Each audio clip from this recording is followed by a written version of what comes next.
A monkey is thrown into a lion's cage. What follows leaves the crowd. In total disbelief, the sun hung low on the horizon, casting long golden shadows across the zoo's grounds. It was a typical day for visitors. Children squealed with delight. Parents snapped photos, and the unmistakable roars and chirps of animals filled the air. But deep within the confines of the predator's enclosure, an unsettling tension brewed. The lion's cage stood as the main attraction. Its inhabitant, a colossal male lion named Assad, was known for his commanding presence. His golden mane glistened in the afternoon sun, and his amber eyes held a strange, unsettling intelligence. Tourists adored him, and zookeepers respected his unpredictability. Yet today Assad was restless, pacing along the bars with a ferocity that sent a ripple of unease through the crowd gathered before him. Across the way, a zookeeper named Marcus was wheeling a covered cage towards the lion's enclosure. Marcus was a seasoned professional, known for his meticulous care and connection with the animals. But as he reached the enclosure, he hesitated, his brow furrowed with concern. Inside the covered cage was a frightened monkey, a small, wiry primate with wide, terrified eyes. The crowd grew silent as Marcus unlatched the cage. He cast a quick glance at his colleague, Naomi, who stood nearby. "Are we really doing this?" she whispered, her voice tinged with doubt. Marcus nodded grimly. "Orders from above. They say it's part of an experiment." Before Naomi could protest further, Marcus lifted the monkey from the cage and placed it carefully inside the lion's enclosure. The small primate froze, clutching the bars as if they could protect it from the hulking predator, now eyeing it with an unsettling intensity. The crowd gasped, their collective horror palpable. "Why would they do that?" someone murmured. "This can't be allowed." Assad stopped pacing, his gaze fixed on the trembling monkey. His muscles coiled, his tail swished, and a low growl rumbled from deep within his chest. The monkey whimpered, its tiny hands gripping the cold steel of the enclosure. Marcus stepped back, a knot of unease tightening in his stomach. He had handled countless animals in his career, but this felt wrong. The lion advanced slowly, its movements deliberate like a predator toying with its prey. And then something extraordinary happened. The monkey, instead of shrinking back in terror, let out a piercing scream and darted across the enclosure. It leaped onto a rock, its small frame defying the tension that filled the air. Assad froze mid-step, his ears twitching. The monkey's cry was not one of fear, it was a challenge. The crowd leaned forward, their breaths held. Naomi whispered to Marcus, "Do you see that? The lion? It's hesitating." Marcus nodded, his eyes fixed on the scene. The lion's gaze softened for the briefest moment, and the monkey, sensing an opportunity, climbed higher, chattering furiously. Then, as if on cue, the lion did something no one could have predicted. It lay down.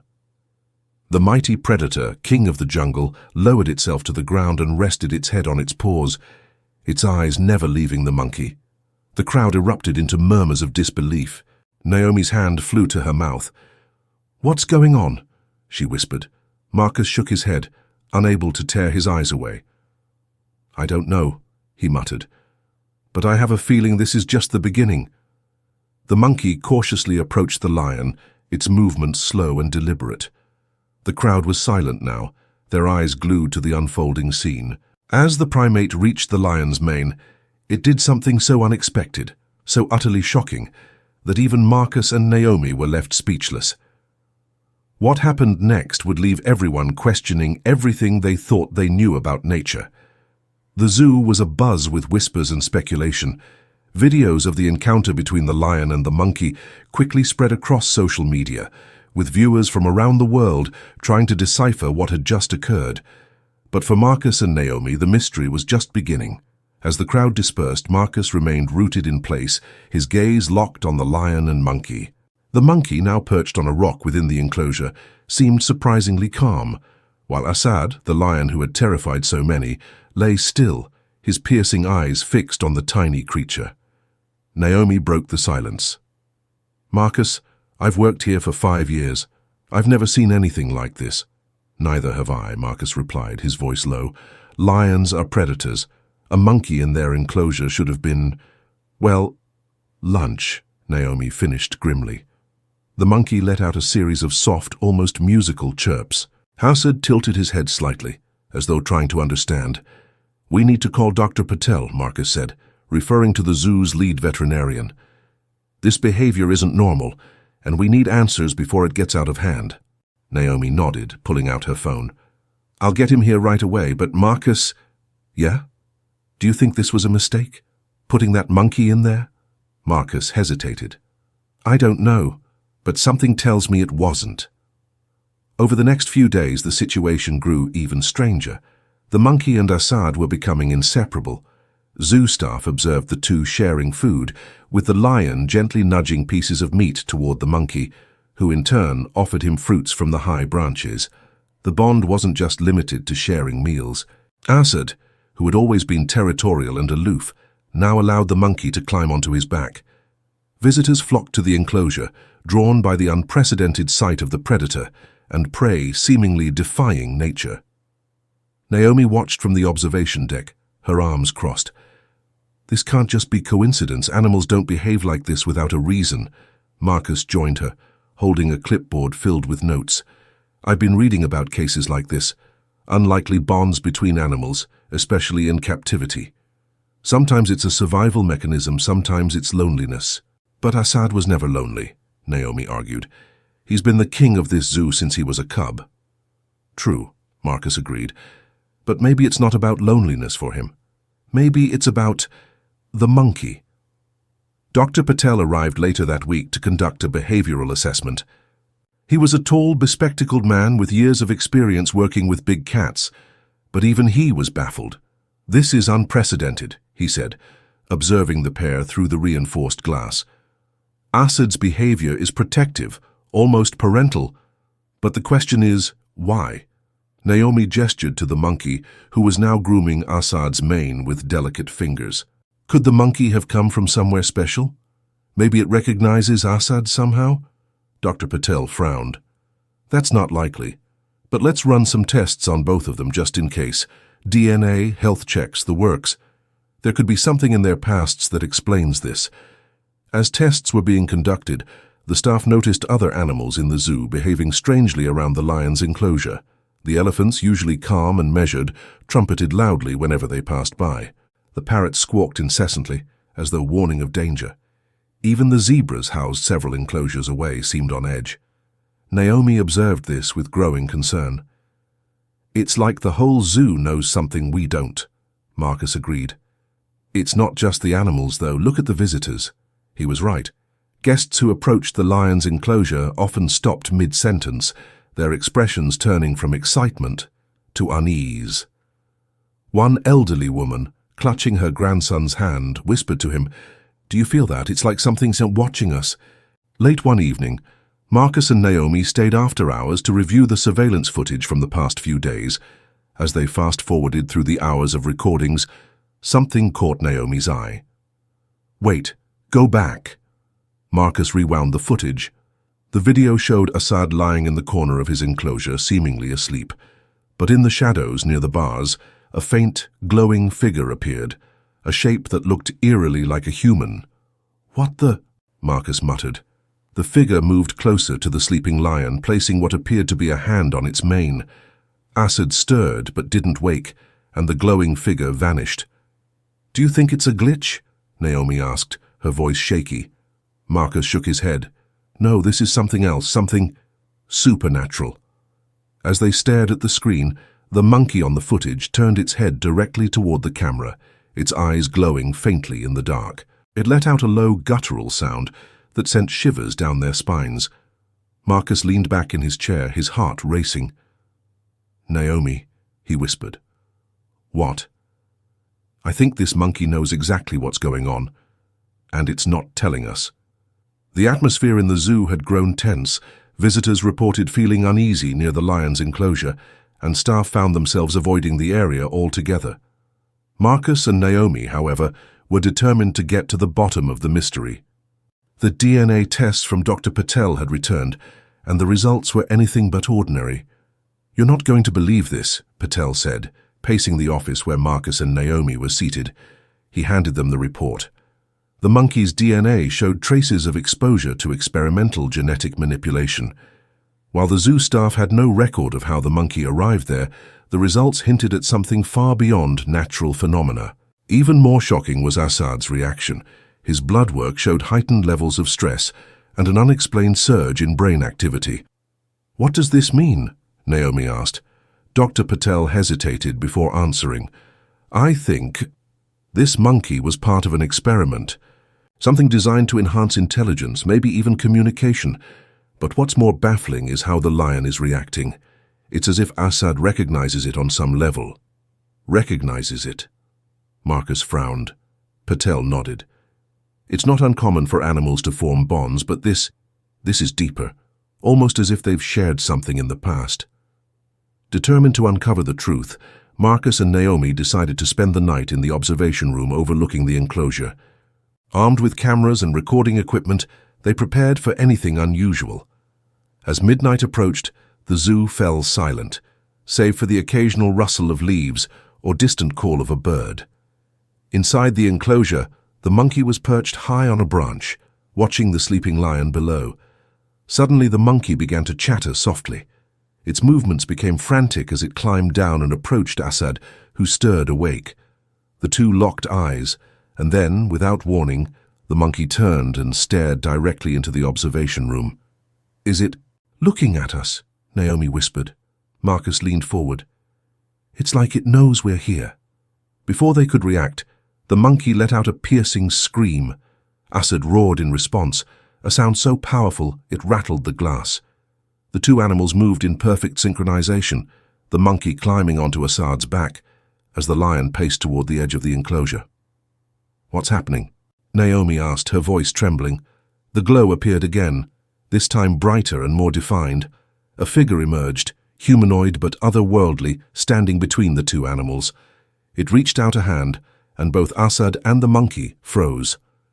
Marcus grabbed the camera, his hands shaking. "Are you seeing this?" I don't know what I'm seeing," Naomi stammered. The figure turned its gaze toward the observation room. Its glowing eyes pierced through the darkness, sending a chill down their spines. And then it spoke, not with words, but with an overwhelming sense of emotion that filled the room. The figure vanished as quickly as it had appeared, leaving Marcus and Naomi in stunned silence. The monkey climbed back to its perch, and Assad lay down, his eyes reflecting a deep sadness. The next morning, Marcus and Naomi reviewed the footage. To their horror, the cameras had malfunctioned during the encounter, leaving them with no evidence of what had transpired. "We can't explain this to anyone," Marcus said. "They'll think we've lost our minds." "But we can't ignore it either," Naomi argued. "That figure, it wasn't just a hallucination. It was trying to tell us something." As they debated their next steps, Dr. Patel entered the room with a grave expression. "I found something else," he said, holding up an old document. "This monkey, it was part of a classified program, genetic experiments aimed at creating a new level of animal intelligence. But the project was shut down after an incident." "What kind of incident?" Marcus asked. Patel hesitated. "The animals involved, they started displaying behaviors that couldn't be explained. Coordination, communication, almost as if they were working together to achieve something. The scientists lost control and the program was terminated, but it seems this monkey is one of the survivors." Naomi's eyes widened. "And Assad? What does he have to do with this?" Patel sighed. "That's the real mystery. But whatever it is, we're dealing with something far beyond what we understand." That evening, the monkey made its move. It climbed onto Assad's back, and together they approached the enclosure's gate. The lock, which had been secure moments earlier, swung open as if by an unseen force. Marcus and Naomi, alerted by the alarms, rushed to the scene. But instead of fleeing, the lion and monkey stood still, staring at them with an intensity that made their hearts race. And then the monkey pointed toward the dense forest beyond the zoo. "They want us to follow them," Naomi whispered.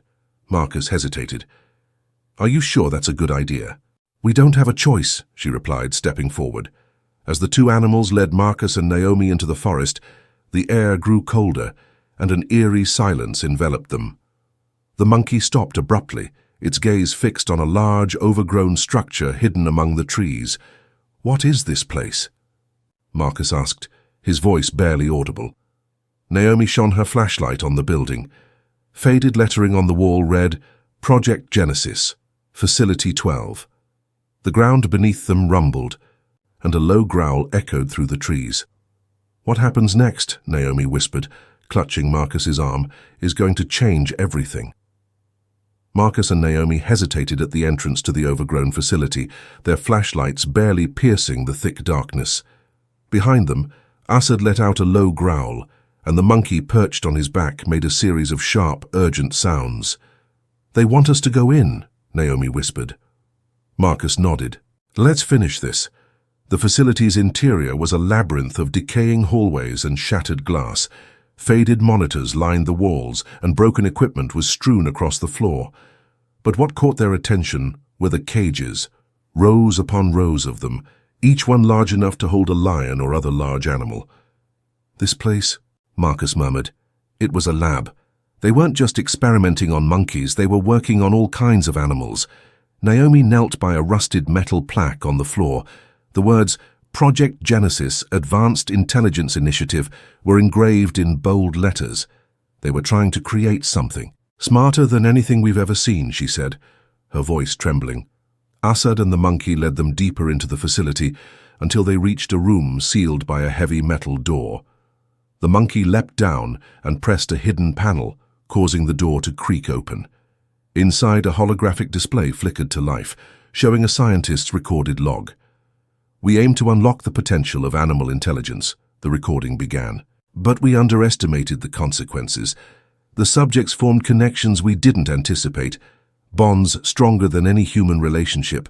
They began working together, strategizing, outsmarting us. We shut it down before they could." The log cut off, leaving Marcus and Naomi in stunned silence. The monkey walked over to the hologram and pointed to a final image. A group of animals, including a lion and a monkey, standing together in what looked like a coordinated formation. Assad was part of this, Naomi realized. They weren't just experimenting on animals. They were creating a family, a pack that could think and act as one. Suddenly, alarms blared, and the ground shook violently. The facility's ancient systems were failing, and the structure was on the verge of collapse. "We have to get out of here," Marcus shouted. Assad roared, standing protectively in front of the monkey. The two animals looked at Marcus and Naomi, then back at the hologram. It was clear they were making a choice. "They're staying behind," Naomi said, tears streaming down her face. "No, we can't leave them," Marcus argued. But Assad nudged Marcus toward the exit, his eyes filled with a mix of sadness and determination. The monkey climbed onto Assad's back one last time, chattering softly as if to say goodbye. Marcus and Naomi barely made it out before the facility collapsed in a cloud of dust and debris. They watched in silence as the ground swallowed the ruins, their hearts heavy with loss. "Why did they stay?" Marcus asked, his voice breaking.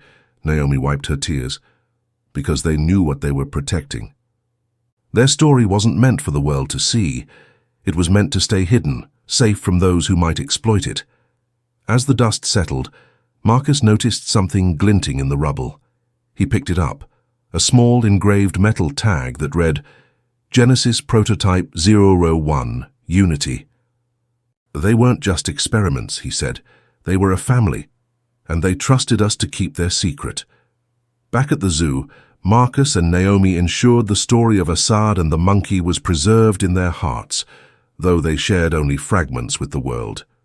A plaque was placed near the lion's enclosure, bearing the inscription, "In memory of the brave and intelligent beings who showed us the true meaning of unity, courage, and sacrifice." And as Marcus looked out at the horizon one evening, he swore he could hear a distant roar, a reminder that some bonds transcend understanding, forever etched in the fabric of life.